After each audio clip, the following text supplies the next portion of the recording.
অনেকে আমরা বিড়াল পুষতে পছন্দ করি। তো ঘরে বিড়াল পোষাটা এটা কেমন?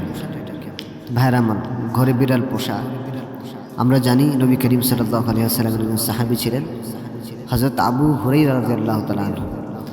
তো তিনি বিড়াল পালতেন। তো তিনার নাম অন্যটা, কিন্তু তিনি বিড়াল পালতেন, যার কারণে নবী করিম সাল্লাল্লাহু আলাইহি ওয়াসাল্লাম তারে খুশি হয়ে আবু হুরায়রা বলে ডাকতেন, হে বিড়ালের পিতা।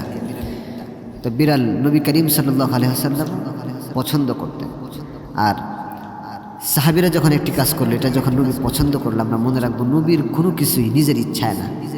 যেমন নবী যেটা বলে সেটাও নিজের থেকে বলেন, আল্লাহ যখন কিছু বলে তখন নবী সেটা বলে।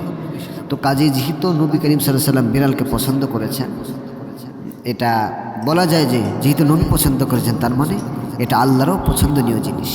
কাজেই বিড়াল আমরা পালন করতে পারি, বিড়াল লালন করতে পারি, সমস্যা নেই। এরপরে আমরা একটা ঘটনা জানতে পাই ভাইরা আমার, যে বিড়ালের দ্বারা আবু হুরায়রার ঘটনাটা আমরা জানলাম যে বিড়াল তিনি পালতেন এবং নবী করিম সাল্লাল্লাহু আলাইহি ওয়াসাল্লাম পছন্দ করতেন।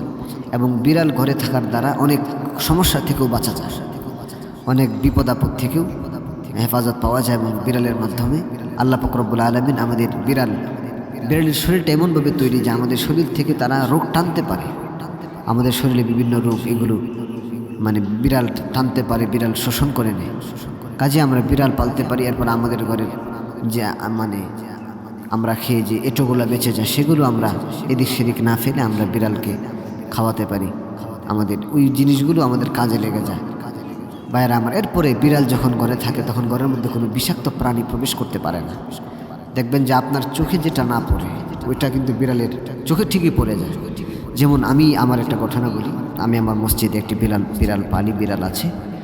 একদিন রাত্রেবেলায় দেখলাম যে বিড়াল মানে স্বাভাবিকভাবে যেটা সে করে না, উপরের দিকে মাথা তুলে মানে শব্দ করতেছে, জোরে জোরে অস্বাভাবিকভাবে শব্দ করতেছে। দীর্ঘক্ষণ এটা বন্ধ হচ্ছে না।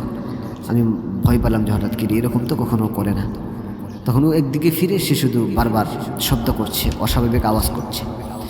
তো এক পর্যায়ে আমি দেখলাম যে সে কোন দিকে তাকিয়ে আছে। আমি লাইট অন করলাম।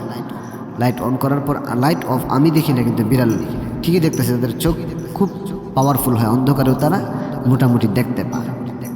তো আমি লাইট অন করে দেখলাম সে কোন দিকে তাকে চিল্লাচিল্লি করতেছে। আমি বোঝার চেষ্টা করলাম। তো আমি দেখতে পারলাম যে আমার মশারির কোনো একটা বিষাক্ত পোকায় বলা যায় ছিল, ওইটা দেখে সে চিৎকার চেঁচামেচি করতেছে। তো আমি ওইটা বাড়ি দিয়ে ফেলে দিলাম। তখন ওইটা সে খেয়ে ফেলল।